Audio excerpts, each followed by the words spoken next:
और please can you tell us how's your experience and how's your journey in lockup? My journey has been nothing short of extraordinary.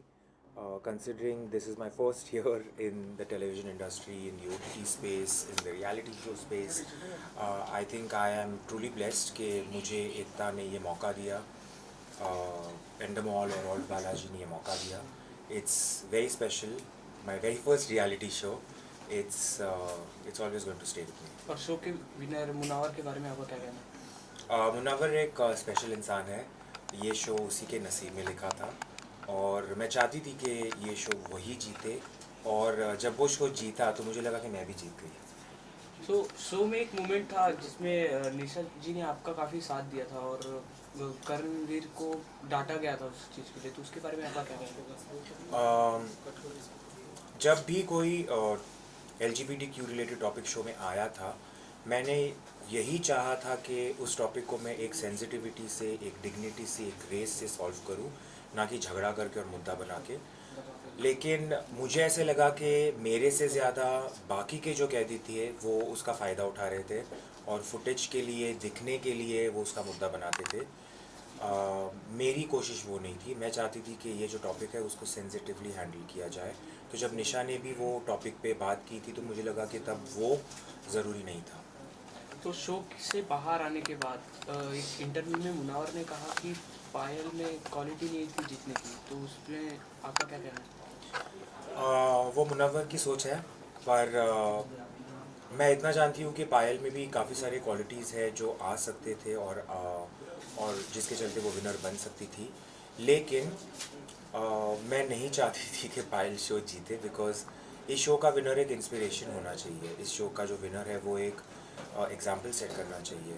जिस तरीके से पायल ने अपना game खेला था, मुझे नहीं लगता कि वो किसी भी एंगल से इंस्पायरिंग है, क्योंकि 20 कंटेस्टेंट्स में, 20 कैदियों में अगर आपका एक भी दोस्त नहीं है तो वो बताता है कि आप कैसे हो. तो आप नहीं चाहती थी पायल को जीतना, तो आप मुनव्वर को ही विनर बनते देखना चाहती थी या किसी और को?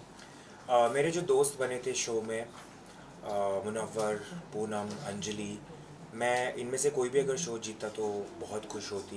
लेकिन इस लिस्ट में मैं आज़मा को भी ऐड करना चाहूँगी. अगर आज़मा भी ये शो जीतती तो मैं बहुत खुश होती. तो आप फिनाले में अगर आप होती तो आप अपने साथ किसको देखना चाहती थी?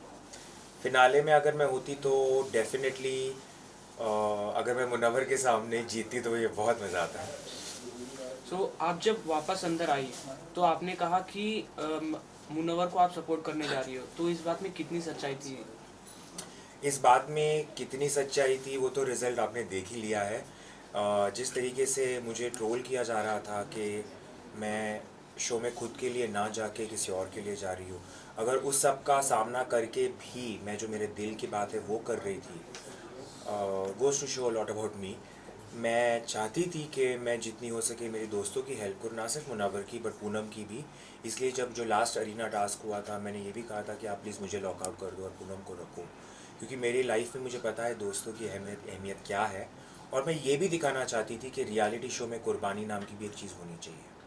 और टिकट टू फिनाले टास्क में उस आपने आपकी ये बोलने के बाद आप लोगों को अपने बारे में सोचना, इसके बारे में भी जनता काफ़ी बात कर रही है, तो उसके बारे में आप क्या कहना चाहोगे?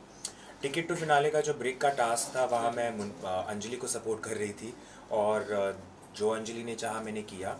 तो तब तक मैं मुनव्वर की हेल्प कर रही थी, और उस स्टेज पे मुझे लगा कि अंजलि को मेरी ज़रूरत है तो मैंने अंजलि की हेल्प की थी. लेकिन उसके साइड इफ़ेक्ट्स आपने देख लिए थे. बट इवेंचुअली ये शो अगर अंजलि भी जीतती तो मैं उसके लिए उतनी ही खुश होती. और आपके और मुनव्वर की फ्लर्टिंग जो काफ़ी अच्छी लग रही थी जनता को, सो उसके बारे में आप क्या कहना चाहोगे? बहुत अच्छी बात है कि लोगों को पसंद आया, लेकिन मैंने कुछ ऐसे सोच के नहीं किया था कि लोगों को पसंद आएगा, इसलिए मैं अब करूँगी.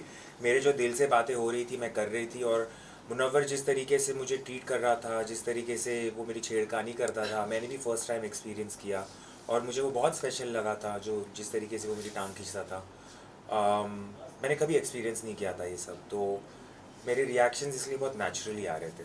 आपने एक हैशटैग बनाया मोनालिसा, उसके बारे में? वो हैशटैग मैंने नहीं बनाया है, वो फैंस ने बनाया है. लेकिन I am very happy that people got to see this side of a relationship as well कि दो एक लड़का और लड़की ऐसे भी दोस्त हो सकते हैं। सो घर में किसी के साथ ऐसा कि जेलेसी हो या काफ़ी अच्छा लगता हो उसके बारे में, मतलब कोई इंसान? मेरे बॉडी में जेलेसी का मेरे बॉडी में जेलेसी की हड्डी है ही नहीं। मैं बहुत कॉन्फिडेंट हूँ, मैं बहुत सिक्योर हूँ एज अ वुमन। तो जेलेसी तो मेरे में बिल्कुल नहीं है। लेकिन हाँ, मैं ज़रूर चाहती थी कि जो मेरे दोस्त हैं वो गेम में आगे जाए, और कुछ ऐसे एक आध दो लोग हैं जो जिनका तो मैं नाम शायद ना लूँ तो बेटर है, बट वो आगे नहीं जाए, वो मेरी कोशिश थी। सो शो के बाद आप किसको नहीं मिलना चाहोगे, किसको आप पसंद नहीं करते हो, कोई एक नाम?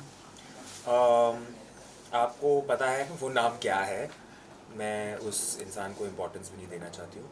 बट बाकी जो मेरे दोस्त हैं उनसे मैं टच में हूँ, रहूँगी। मुझे आज़मा को मिलना है, आज़मा की लाइफ देखनी है, मुझे अंजलि की लाइफ दिल्ली में, उसने दिल्ली में अपनी लाइफ इतनी मुझे बताई है कि मुझे एटलीस्ट एक हफ्ते के लिए अंजलि के साथ उसकी लाइफ जीनी है। और सबसे ज़्यादा किससे मिलना है? अभी मुनव्वर मेरे बाजू में ही रहता है, तो उससे तो ऑब्वियसली मिलना सबसे ज़्यादा होगा। मुझे उसके साथ फ्रेंडशिप आगे ले जानी है, वो बहुत अच्छा इंसान है, बहुत इंस्पायरिंग है, तो definitely Munawar and Anjali. So after lockup lockup success party हुई थी, उसमें क्या कुछ हुआ हो? आप किससे मिली, क्या बातें हुई उसके बारे में कुछ? लॉकअप सक्सेस पार्टी में बहुत भीड़ थी, लेकिन सबके साथ मिली, सबके साथ डांस किया। अंजलि के साथ ज़्यादा टाइम नहीं स्पेंड कर पाई, मुनव्वर के साथ ज़्यादा टाइम नहीं स्पेंड कर पाई क्योंकि बहुत भीड़ थी। लेकिन जैसे मैंने कहा है, फॉर मी आज़मा इज़ द स्पेशल वन। और मेन सबसे शो के जेलर और वार्डन के बारे में क्या कहना है? जेलर और वार्डन मेरी लाइफ में बहुत स्पेशल है, स्पेशल रहेंगे। मुझे याद है जब करण फर्स्ट टाइम आए थे, उसके बाद भी उन्होंने जिस तरीके से मुझे सपोर्ट किया, जिस तरीके से मुझे गाइडेंस देते थे, ही इज़ रियली इंस्पिरेशनल। और तब मुझे लगा कि ऐसे इंसान को अगर कोई पसंद है तो वो कैसी होगी। तो जब मैं तेजस्वी से मिली तो मुझे लगा कि completely understand why these two people are together. They are very special. So after lockup क्या क्या चेंजेस देखने को मिलेगा हमें आप में? सबसे बड़ा चेंज तो ये दिखेगा कि मैं एक ऐसी इंडस्ट्री में घुस रही हूँ जो नई है मेरे लिए। तो जिस तरीके से वेदर वो टीवी स्पेस हो, रियलिटी शो स्पेस हो या मूवीज़ हो, मेरे लिए नई जगह है, तो मुझे देखना है कि ये कैसे रहेगा मेरे लिए। सो अगर आपको कोई कुछ बोलता है तो आप उसको फेस कैसे करते हो? इन रियल लाइफ मैं ऐसे इंसान को मेरे लाइफ में आने ही नहीं देती हूँ, क्योंकि मुझे लगता है कि ऐसे बहुत इंसान होते हैं जो नेगेटिविटी लेके आते हैं, और मेरे लाइफ में ऐसे इंसानों के लिए जगह भी नहीं है। और इसके अलावा हम आपको किसी शो में देखेंगे या आप जाना चाहती हो? मैं सब करना चाहती हूँ। मैं जितनी भी ऑप्शंस अपॉर्चुनिटीज़ आएगी मैं सब में ट्राई करूँगी, क्योंकि मुझे चाहिए कि मेरी रिप्रेजेंटेशन हर जगह पे हो, वो बहुत ज़रूरी है। एट द एंड आप फैंस को, ऑडियंस को क्या बोलना चाहोगे? मैं फ़ैन्स को, स्पेशली जो लॉकअप के बाद मेरे फ़ैन्स बने हैं, उनसे ये कहना चाहूँगी कि थैंक यू। आपने जो भर भर के मुझे वोट किया है, उसके चलते मैं शो नहीं जीती, लेकिन मैं लाइफ में जो सब जीतने वाली हूँ वो आपकी वजह से। Thank you so much. Thank you.